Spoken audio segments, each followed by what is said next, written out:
Va ora in onda Filo Diretto. Buongiorno Luigi, a te la linea.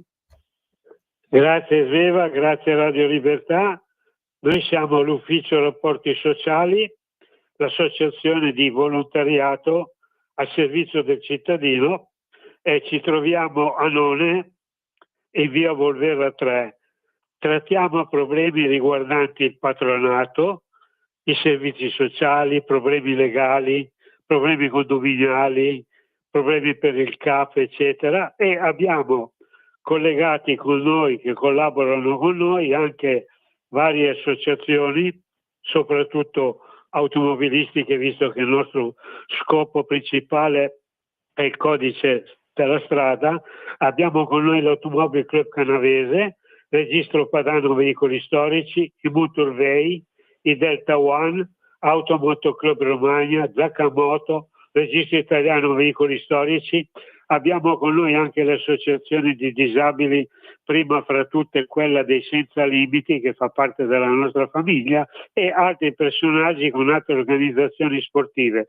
Detto ciò, dobbiamo fare in fretta perché il tempo vola e abbiamo alcuni ospiti molto importanti. Il primo, che io rompo sempre le palle, è Ubaldo De Maria, che è il responsabile dell'Automoto Club Canavese, il quale ci spiegherà cosa succede, qual è il prossimo futuro e quali sono i nuovi programmi. E vi avverto, già sono detto adesso alla radio, che sabato prossimo non ci sarà la trasmissione, essendo festivo, e quindi ci sentiremo tra 2 sabati. Quindi oggi diremo tutto quello che possiamo e cercheremo di aiutare chi ci ascolta per venire nell'ufficio appunto a None il martedì, mercoledì, giovedì e venerdì dalle 14 alle 16 per tutto il mese di agosto. Noi con i nostri tecnici, i nostri esperti, siamo presenti per qualunque tipo di problema.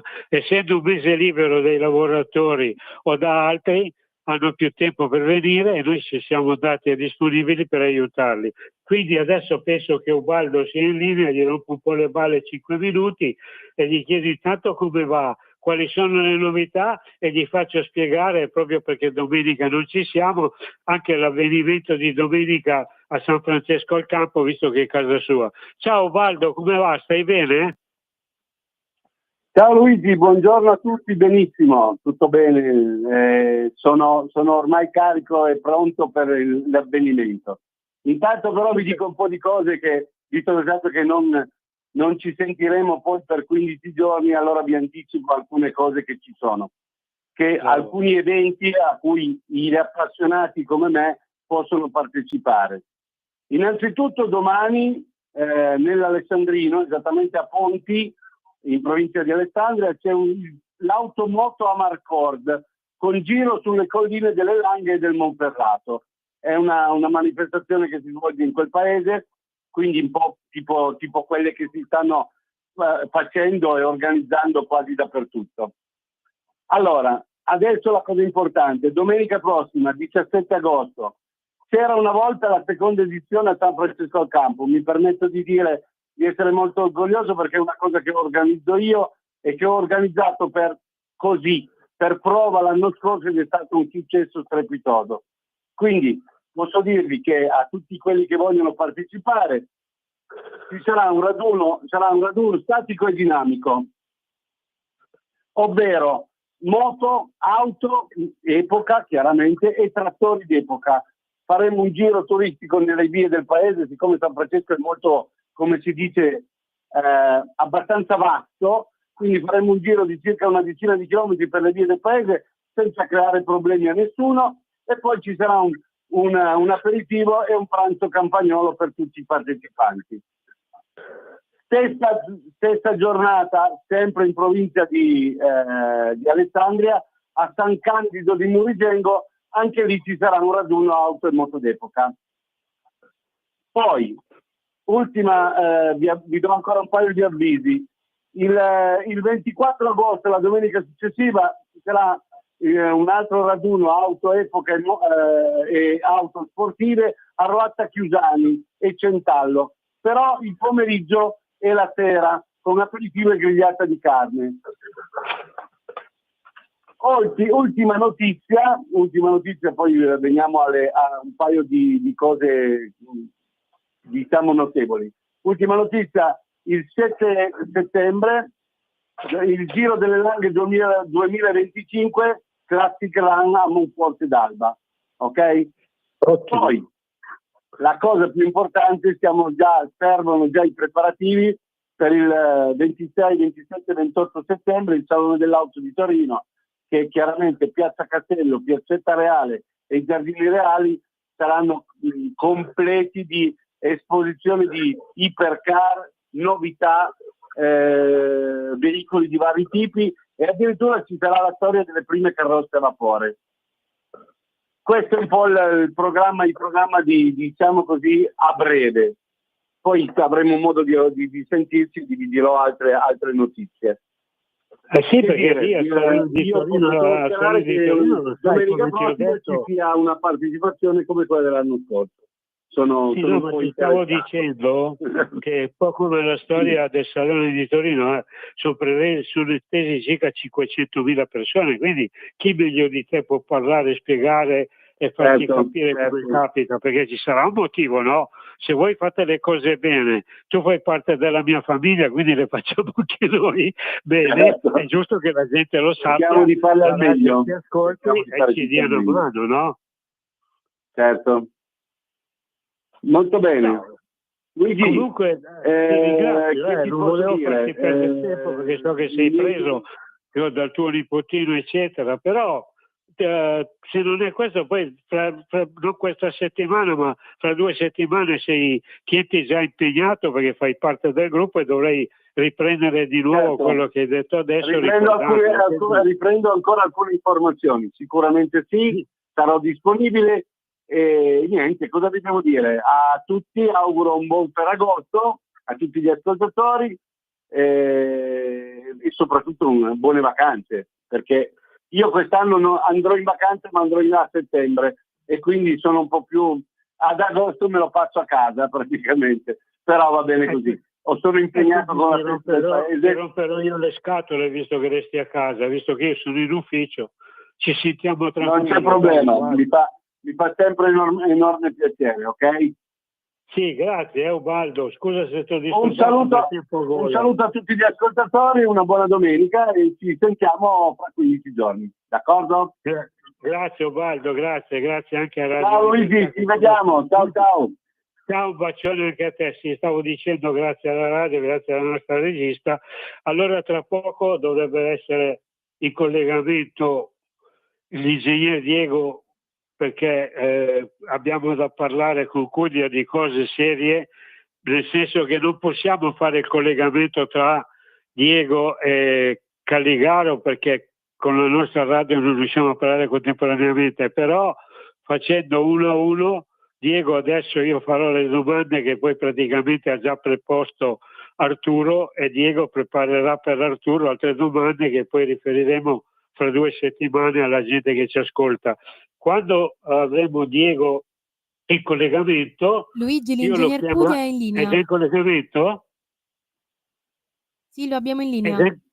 Sì, grazie. Allora, Diego, sei già in linea? Sì, buongiorno Luigi, ben trovato a te e a tutti i radioascoltatori. Allora, ti rompo le scatole, Diego, perché sei la persona principale. Andiamo avanti oltre che le 11:30, qualche minuto in più, quindi parliamo un po' tranquillo.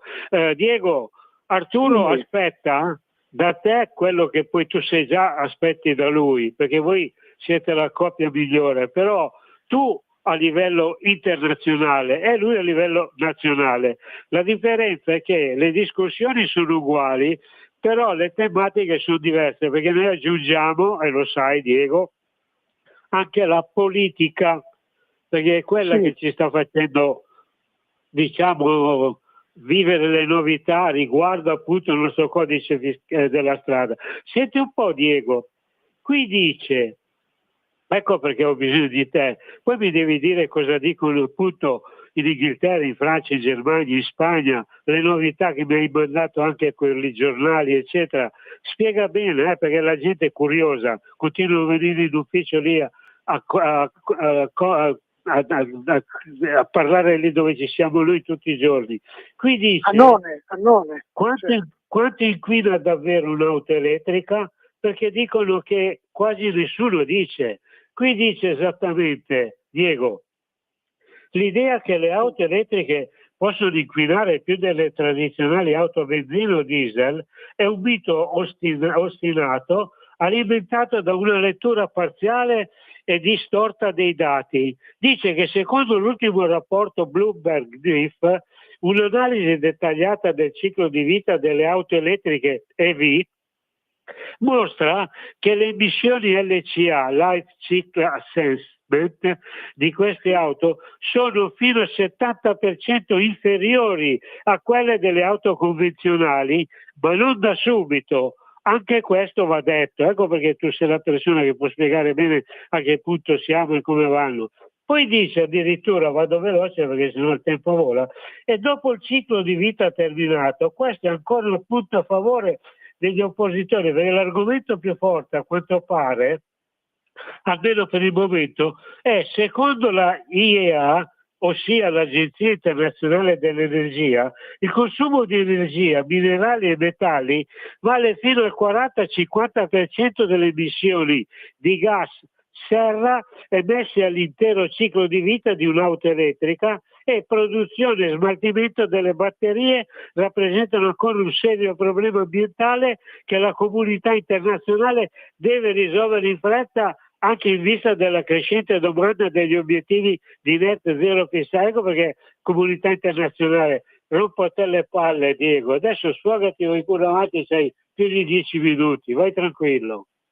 Beh, allora, grazie, perché è una domanda una questione molto importante quella. Allora, faccio sempre dei riferimenti al mondo immobiliare di cui poi l'architetto Arturo Callighero potrà meglio esporre. Allora, in fisica e anche sulla strada tutto ciò che si muove crea inquinamento, ok? Anche le case lo fanno perché bruciano carburanti, bruciano petrolio, gasolio per riscaldare. Comunque rimaniamo sulla strada. Ovviamente le auto oggi ibride e poi in futuro, domani, quelle elettriche nascono in un certo modo, viaggiano in un certo modo e muoiono o si riconvertono in un certo modo. Ovviamente bisogna fare proprio un cambiamento, diciamo, epocale di mentalità. Allora, le auto elettriche, come le auto a benzina e a gasolio, consumano copertoni e quindi inquinano, consumano freni e quindi inquinano. Nei freni sappiamo che c'è tutta una serie di metalli, di polveri che inquinano, al pari dell'auto a benzina e a gasolio, cioè a combustione interna. Ecco. Gli stessi materiali con cui sono costruite le auto tradizionali, quelle elettriche ce l'hanno, quindi la plastica, il metallo, il ferro, laddove è possibile, eccetera. Il telaio, chiaro. Il motore, come dire, da un punto di vista di inquinamento inquina di meno, rende di più, ma comunque inquina anche quello. Insomma, ecco, molto ma molto meno. Ecco, per esempio non ha emissioni sonore, perché anzi addirittura le auto elettriche, quelle di alta gamma, tu pensa, Luigi, hanno dovuto mettere chiamiamolo un sintetizzatore sonoro che riproduce il rumore, perché non fanno rumore e quindi sarebbero pericolose per chi ha l'udito basso, oppure non le sento, pure perché ormai la gente, le abbiamo viste, le vediamo sulla strada, non c'è bisogno di andare in Inghilterra, la gente attraversa le strade ormai guardando lo smartphone e quindi non sente arrivare né un pullman, né un treno, né una moto, né una bici, né un'ambulanza, non sente più niente. E quindi, insomma, per cui con le auto elettriche si è pensato addirittura di fare un rumore tipo il motore, ecco, mettelo dentro, perché il motore elettrico non fa solo un ronzio, ecco, che per certi aspetti è anche fastidioso, e quindi c'è un inquinamento anche acustico, cioè dà fastidio, ecco. E quindi sono tutte questioni, purtroppo in tecnologia quando costruisci qualche cosa risolvi dei problemi ma ne crei tanti altri. Del resto noi siamo circondati da tecnologia, ecco, per cui prima i treni erano a vapore, poi sono diventati elettrici, adesso sono elettromagnetici, però hanno creato anche altri problemi, ecco. Per cui, allora, ovviamente, ripeto, io dico sempre, non ci sarà mai una sostituzione delle auto elettriche al posto di quelle a benzina e a gasolio, a costo di pagare la benzina 3 euro così, ma purtroppo questa cosa è destinata a convivere. Perché? Perché per quanto un'agenzia internazionale dell'inquinamento, un'agenzia internazionale europea o mondiale così imponga alle nazioni di abbassare le emissioni, e però teniamo conto che i motori a benzina e i motori a gasolio ci saranno sempre, magari per i veicoli più grandi. Faccio un esempio, adesso si stanno sperimentando addirittura i trattori in Italia, perché già in Francia, in Spagna e nel Sud America sono già attivi.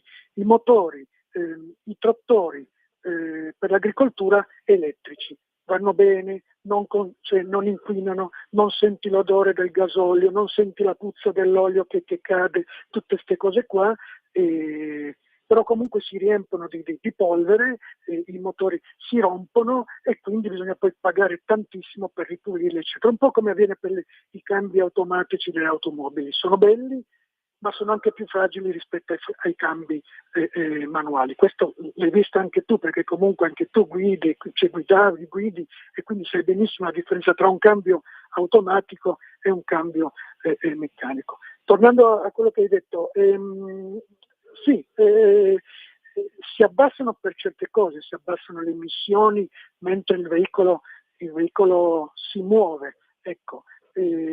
Perché non c'è emissione di gas, non c'è l'odore, non si brucia nulla. Ecco. C'è un altro tipo di inquinamento che per ora è allo studio, perché teniamo conto, come abbiamo sempre detto, che le auto, parliamo solo quelle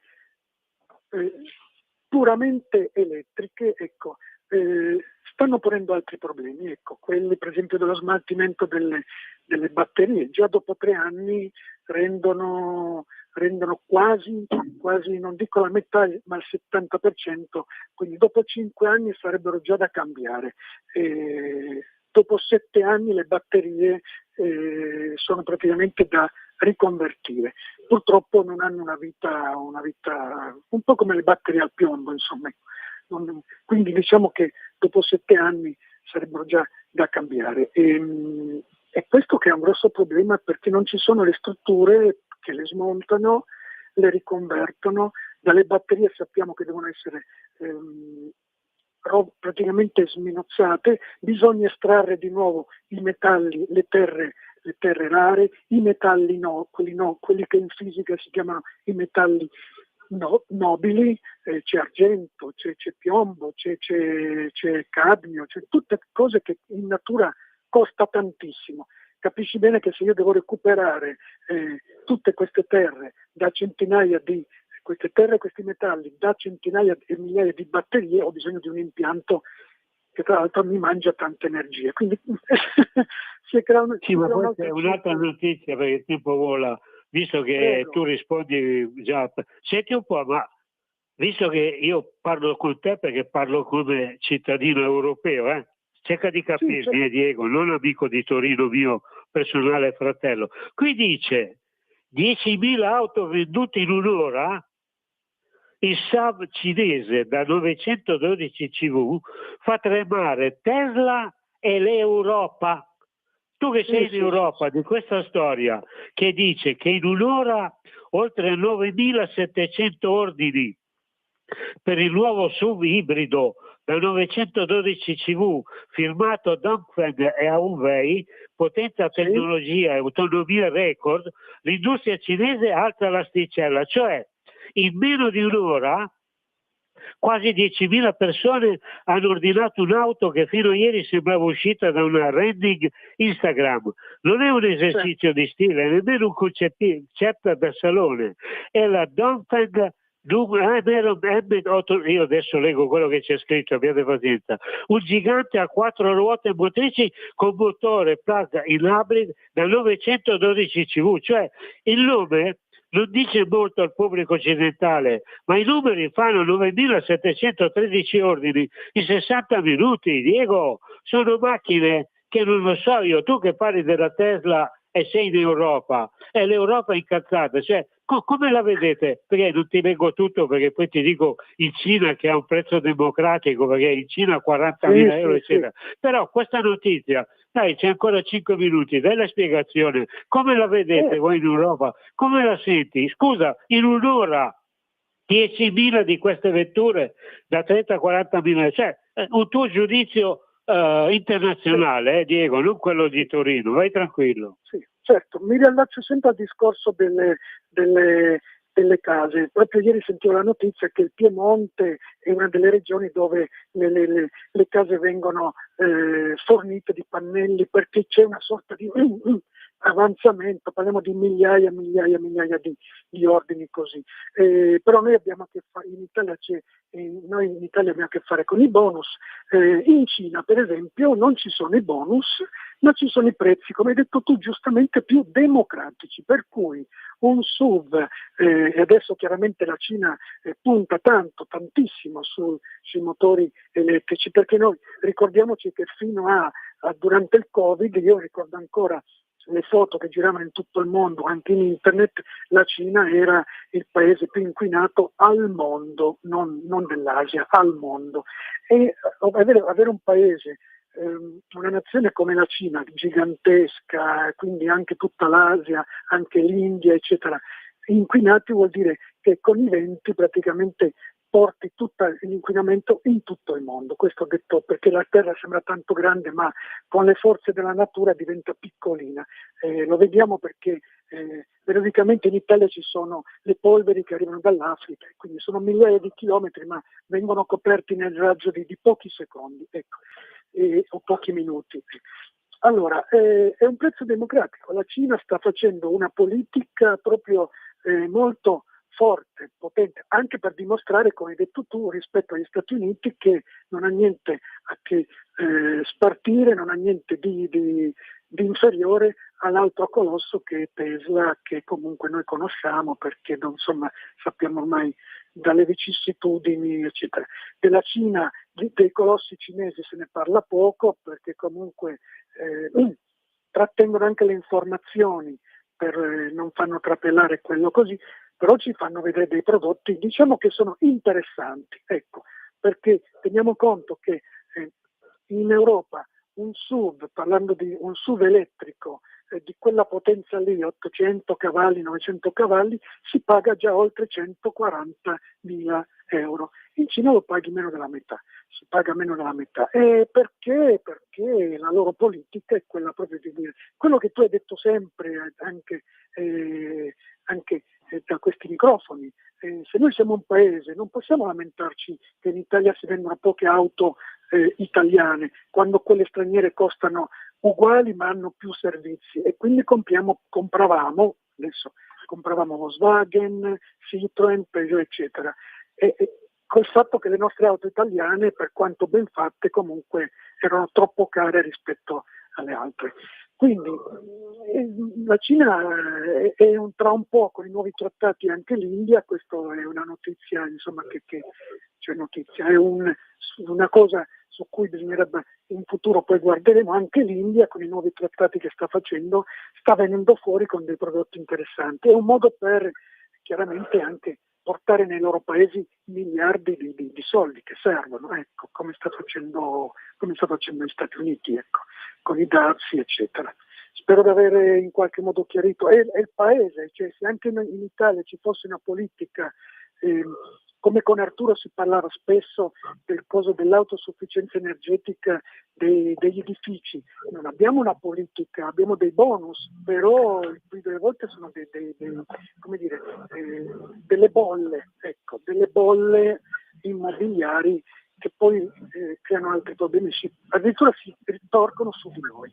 Ma di questo Arturo è più maestro di me, è più Quindi capace. adesso io lo dico. Diego, Prego. siamo in chiusura, ti ringrazio, ti faccio salutare perché purtroppo il tempo, come hai visto, vola, abbiamo un'oretta, i temi sono tanti, però fra 2 settimane poi ritorni perché tu ormai devi sentirti obbligato perché devi parlarci di quello che succede in Europa, quindi ti ringrazio, ti do un bacione e ci sentiamo. Saluta Diego. Con piacere. E poi diamo lo spazio alla radio per l'intervallo. Sì, io auguro innanzitutto a te, caro amico e collega, esperto Luigi, se non ci vediamo, ci sentiamo il prossimo sabato, delle buone, serene vacanze, ci sentiremo magari fra 2 settimane, eccetera, e ai radioascoltatori di passare delle belle e serene vacanze, un ringraziamento alla radio e lascio la linea volentieri al collega e amico Arturo Callegaro. A presto. Salute a tutti. Grazie. A voi studio, grazie. Stai ascoltando Radio Libertà, la tua voce libera, senza filtri né censure, la tua radio.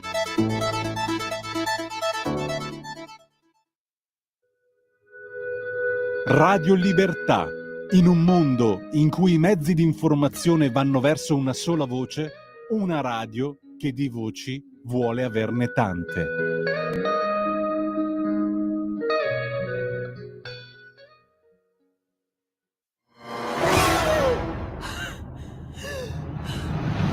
Pensa a respirare. Ora abbandonati. Che cosa vedi? Luce, oscurità, l'equilibrio.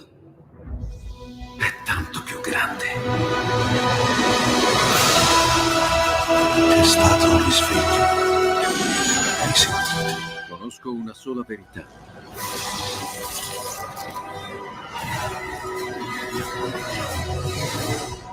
Movie Time ti fa entrare nel vivo del cinema, ti fa sentire come se fossi tu il protagonista del grande schermo.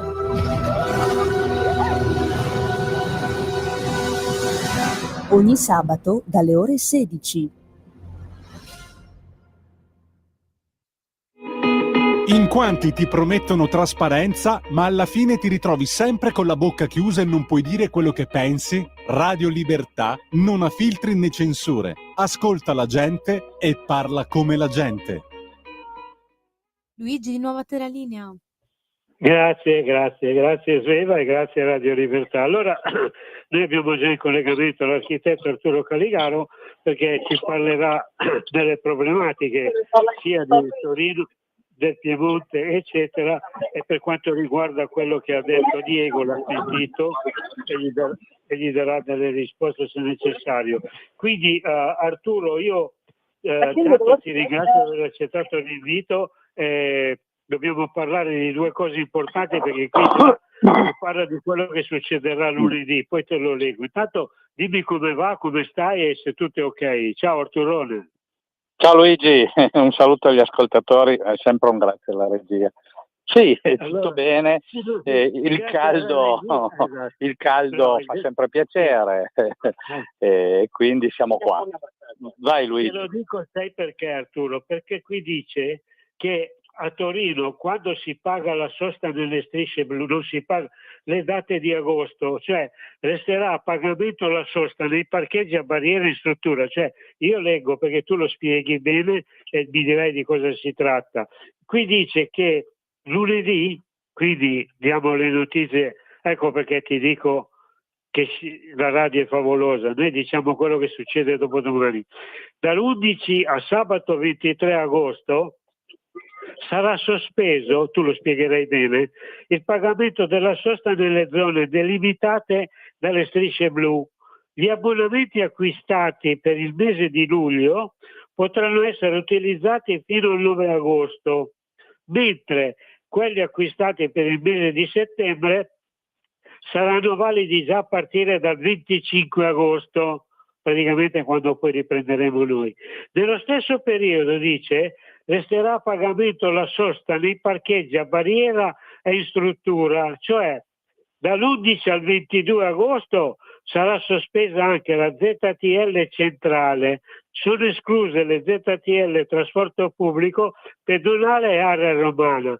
Cioè questo tu lo puoi spiegare bene e dire come fa, eccetera, e se vale la pena, perché ci sono anche molti posteggi e parcheggi che da mesi sono bloccati e non sono aperti neanche con la scusa dell'estate, e altri addirittura non si sa neanche, ne hanno aperto metà invece che intero. E la seconda notizia, questa la darai subito, tecnica e politica. La seconda, Arturo, è quello che devi trattare poi per settimane e settimane, dove dice che è negato il rinnovo della patente dopo questa età. Tutti gli anziani entrano in area pensionati. Dopo che hai risposto alla prima parte dei parcheggi, ti leggo queste 2 righe e darai la risposta fino alla fine, Arturo. Grazie, vai. Sì, allora partiamo da questa ultima notizia che è la più scandalosa. Cioè si vuol far pagare la responsabilità di 2 o 3 incidenti che si sono verificati a causa degli anziani a tutti gli anziani, perché lo Stato non riesce a capire, perché il sistema lo conosciamo tutti, non si riesce a capire chi è idoneo o non idoneo alla guida. È un sistema che, visto che ci sono degli incidenti, allora penalizziamo tutti. È un po' come quelli che sono stati vittime di un borseggio e si vieta di andare con il portafogli in giro. Sono quelle scelte da Stato socialista. Allora, penso che la questione verrà impugnata. Abbiamo già sentito noi gli avvocati per qualcuno che ha già telefonato preoccupato per questa notizia, e gli avvocati è chiaro che hanno trovato dei requisiti di incostituzionalità, perché tu non puoi discriminare, non li puoi discriminare per la religione, per il colore della pelle, per la religione, ma soprattutto non li puoi discriminare per l'età. Allora, se io dimostro di essere in grado a guidare anche a 90 anni, tu la patente Stato me la devi dare. O dici uno Stato socialista, quindi ritorniamo o al ventennio, uno Stato fascista, o in Russia in cui dici no, tu non. Però la vedo un po' dura, anche perché fino a che punto è responsabilità di chi imbocca l'autostrada contromano e fino a che punto non è responsabilità delle società autostradali che incassano i soldi, ma poi lo vediamo tutti, no? La prima cosa è incassare i soldi, poi la sicurezza, gli interventi passano in secondo piano. Il fatto di Genova del ponte di Genova è stato eclatante, no? Con una serie di morti. Allora, dovrebbero studiare, tecnicamente è possibile adottare delle soluzioni con fotocellule che in qualche modo sbarrino la strada, facciano scendere. Tu quando passi al telepass, tanto per dirne una, la sbarra si apre se tu hai il telepass. Allora questo vuol dire che la tecnologia, no, riesce a leggere immediatamente se tu sei in possesso del dispositivo abbinato a quella targa e quindi ti apre la sbarra, se no no. Analogo ragionamento andrebbe fatto per le rampe di uscita dalle autostrade, no? Che ci sono i dispositivi, leggono la targa e fanno abbassare una sbarra per chi si sbaglia all'ingresso in autostrada. Però vedi che costa. Allora, alle spalle degli automobilisti è sempre veloce la presa di posizione quando ci sono nuove imposizioni fiscali o provvedimenti che penalizzano gli automobilisti, quando invece occorre investire per la sicurezza effettiva e che ovviamente sono risorse che le società devono spendere, bene, su questo siamo un po' restii. Occorrono le disgrazie per prendere conoscenza e poi anche la soluzione per impedire le disgrazie può essere quella da Stato socialista che proibisce a tutti gli ottantenni di usare la macchina, o quella da Stato civile che adotti i criteri e le formule per fare in modo che non si imbocchino le autostrade contromano, no? Solo che occorrono investimenti. In Italia solo a seguito di disgrazie si è costretto le società autostradali ad adottare delle iniziative per la sicurezza. È caduto il pullman giù anni fa in Campania, e da quel momento, perché le sbarre, cioè le barriere non erano sufficientemente dimensionate, ebbene, cosa è successo? Che in tutta Italia sono state modificate le barriere di sicurezza, però è stato necessario un fatto luttuoso per far sì che questo non avvenisse. E questo è il ragionamento, che la via più semplice, la scorciatoia, è quella di non far guidare tutti coloro che hanno più di 80 anni. L'altra sarebbe appunto quella di adottare iniziative e provvedimenti per impedire le disgrazie. E questo è il primo ragionamento. Il ragionamento invece delle zone blu si presta a una chiave di lettura. Non è che la magnanimità dell'amministrazione di Torino porti a rendere gratuite 2 settimane di sosta nelle aree di Torino, è perché in quelle 2 settimane hanno problemi con il personale che va in vacanze, quindi non può presidiare le zone, il personale addetto alle telecamere, la polizia municipale che ha i ranghi ridotti, quindi non è un'iniziativa per favorire gli automobilisti, per favorire i cittadini, ma è una necessità proprio operativa e pratica che hanno le amministrazioni comunali di gestire il personale nel periodo di agosto. E allora si adottano questi provvedimenti e si rinuncia a un gettito fiscale, perché a Torino ricordiamoci che la pressione fiscale ufficiale è a un certo livello, però se gli aggiungiamo tutti questi balzelli che l'amministrazione comunale ha studiato, vuoi per le sanzioni, vuoi per le soste, vuoi per i parcheggi a pagamento, ebbene uno, se fa tutte le somme, vede che la pressione fiscale dei cittadini torinesi è molto più elevata. La sinistra ha urlato allo scandalo per il fatto che la regione ha intenzione di ritoccare verso l'alto l'IRPEF, e lo vedremo nelle prossime denunce dei redditi, quanti verranno a chiedere come mai sono aumentate le tasse. Però ed è un'azione deprecabile per noi che siamo liberali e auspichiamo una riduzione della pressione fiscale, ma dall'altra parte quando governa la sinistra, lo vediamo in tutti i comuni, non fa altro che imporre balzelli che non incidono sulla pressione fiscale generale, non rientrano nel calcolo, ma che effettivamente poi sono risorse che i cittadini devono sborsare per la sosta, per l'accesso nelle zone a traffico limitato, per i permessi di sosta e tutte queste amenità che hanno spazio quando vi sono amministrazioni di sinistra. E se poi aggiungiamo il fatto che queste amministrazioni ci giocano su questo e soprattutto hanno un approccio ideologico ai problemi dell'automobile, con la realizzazione delle piste ciclabili, con le soluzioni più suggestive, no?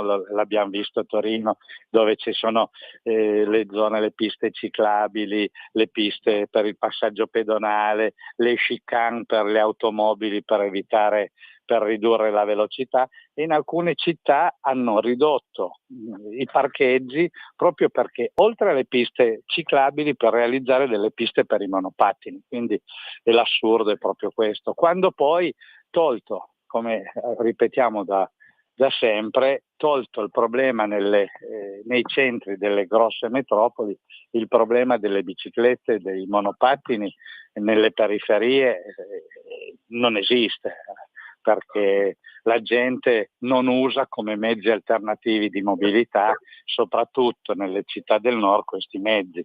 Per cui sono provvedimenti anche quelli che vedono le amministrazioni costrette a prendere di non far pagare ad agosto la sosta, ma non è appunto, come si dice, per un benefit per i cittadini, ma proprio solamente perché hanno problemi logistici a gestire la partita. C'è un'altra cosa importante, Arturo, perché il tempo purtroppo vola, mi spiace, ma lo sai, ma abbi pazienza, ma se la gente viene, perché adesso c'è anche questo, addio patente e libretto, perché da domani vogliono l'RU, cioè per circolare, se ti trovano senza sequestrano la macchina, una certificazione. Quindi tra questi documenti richiesti durante il posto di blocco ed essere protagonista è una nuova sigla, cioè se la gente viene tu li puoi aiutare, poi è giusto che facciano così, che ci sia questa richiesta unica, cioè tu come quando vengono da noi, perché dice che il posto di blocco dice niente patente e libretto, ora serve questo RU perché sennò scatta il sequestro del mezzo. Cioè tu come la vedi sta norma, sta legge, sta cosa nuova? Perché vengono da te, poi come facciamo noi ad aiutarli? Come gli risolvi questo problema, Arturo? Vai. È un problema che nasce dall'informatizzazione della burocrazia. Allora, il governo ha adottato il sistema IOP con il cellulare, ipotizzando che tutti i cittadini italiani posseggano un cellulare e la dimestichezza per accedere a questo portale, perché in questo portale sono registrati sia la patente che la carta d'identità, tutti i documenti che una volta erano in formato cartaceo. Allora, per coloro che hanno dimestichezza nell'uso di queste tecnologie non c'è problema, perché basta avere il cellulare, aprire l'applicazione e in caso di posto di blocco far vedere agli agenti della polizia o agli agenti delle forze dell'ordine quello che c'è all'interno dell'app, ed è come se uno avesse il documento cartaceo appresso. Il problema sorge chi non ha dimestichezza con questa app, allora in quel caso lì dovrà continuare a portare in formato cartaceo il libretto di circolazione in macchina, ed è quello che farà testo. C'è un'altra soluzione, ma questa non la dicono, perché in caso di fermata da parte delle forze dell'ordine per un controllo, basterebbe adottare il criterio di avere la carta d'identità che apre tutte le applicazioni. Quindi gli agenti chiedono la carta d'identità elettronica, la inseriscono in un lettore e sanno se quell'individuo ha la patente, se ha tutto quanto, perché con i dati inseriti nella carta d'identità è possibile accedere a tutte le informazioni del fascicolo personale dell'individuo. Quindi anche in questo caso occorrerà sollecitare il Ministero affinché le forze di polizia che compiono dei posti di blocco siano dotate di lettore di carta d'identità, che tutto sommato è un lettore come quello del banco, no? Quindi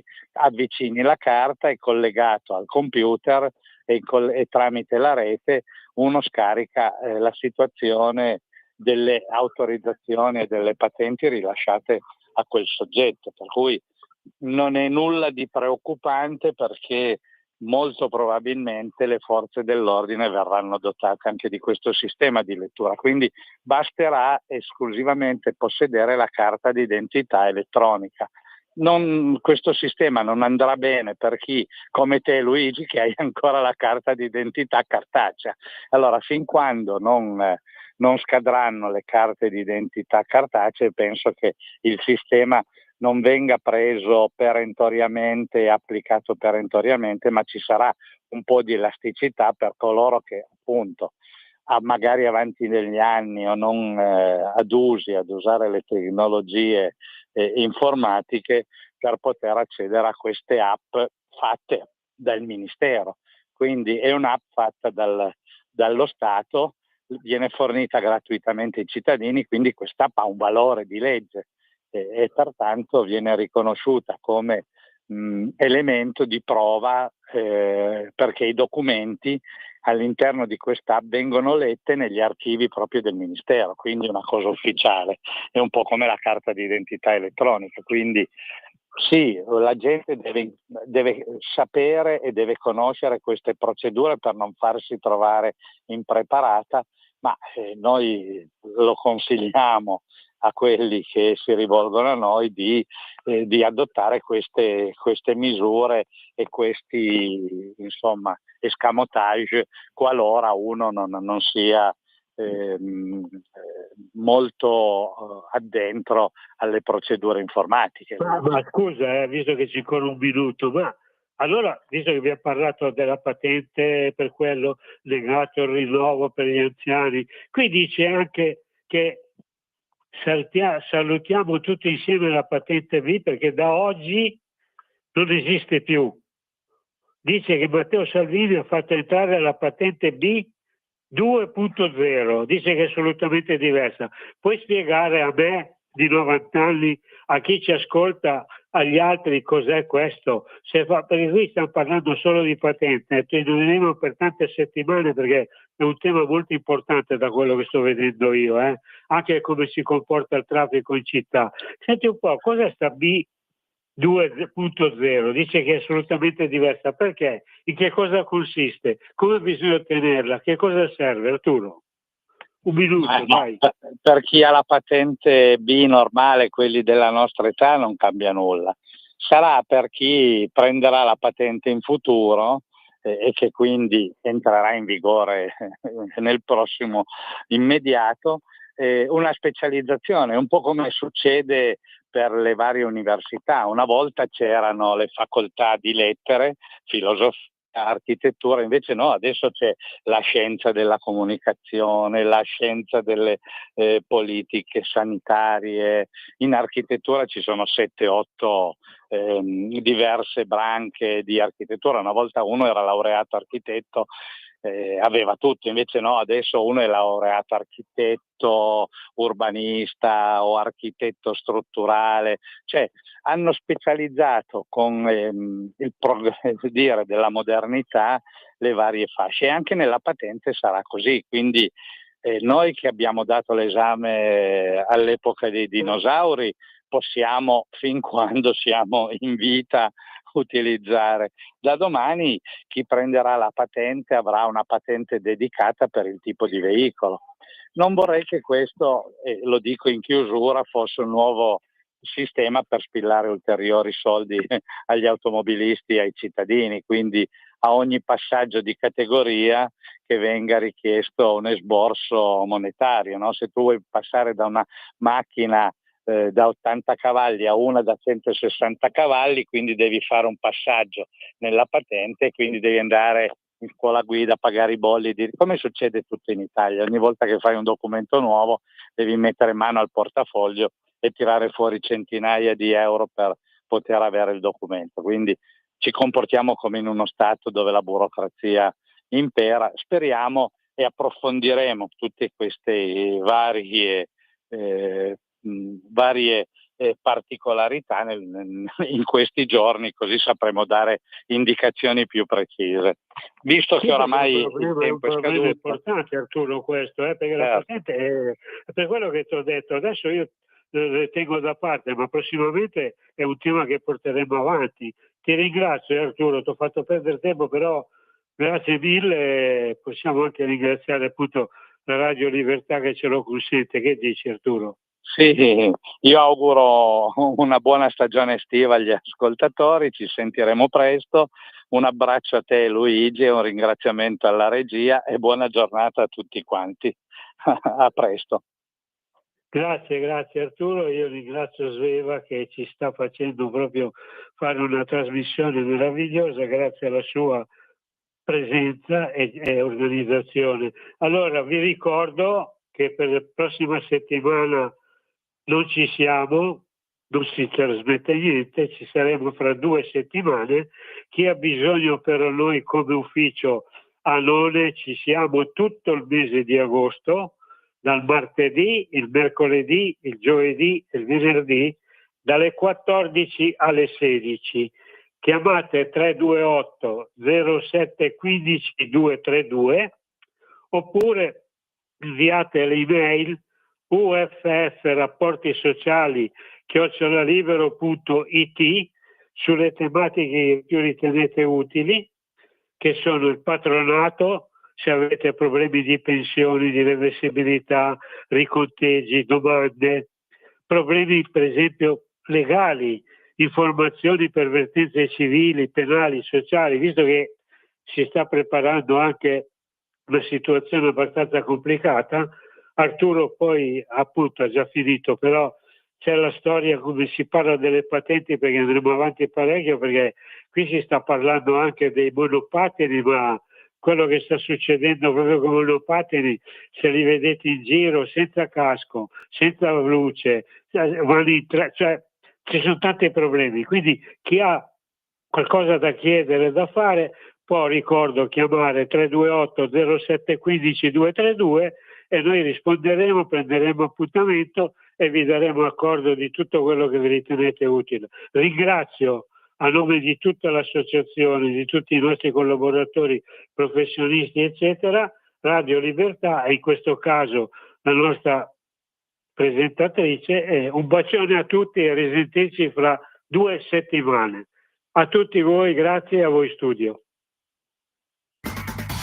Avete ascoltato Filo Diretto,